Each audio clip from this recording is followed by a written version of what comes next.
Yo, Mr. Boy here, and this is Check Your Understanding for 1.3, numbers 1 through 3. And so here what we've got is 20 randomly selected New Yorkers, and we found that their travel times to work had a median, which is the midpoint of all of those data points, to be 22.5.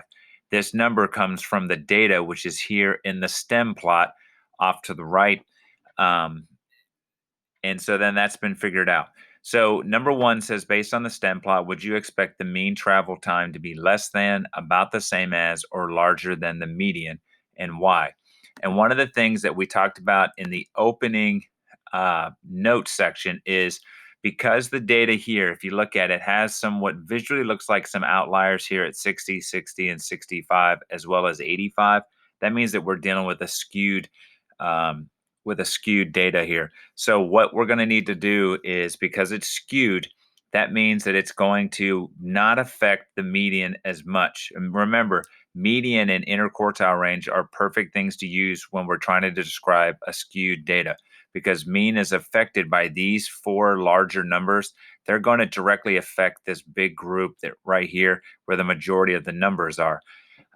So in this distribution, because it's skewed to the right, we expect the mean to be larger than the median. So again, wherever direction the outliers are, that is the direction that the mean is going to go toward.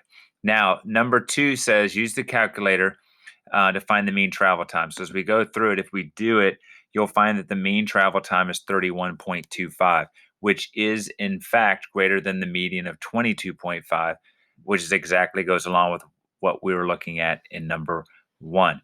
And then finally, number three, would the mean or the median be a more appropriate summary of the center of the distribution of drive times? Justify your answer. And again, this is just just trying to clarify this. Because the distribution is skewed, the median would be a better measure of the center of the distribution. This is Check Your Understanding 1.3, numbers 1 through 3. This is Mr. Boyle, and I'm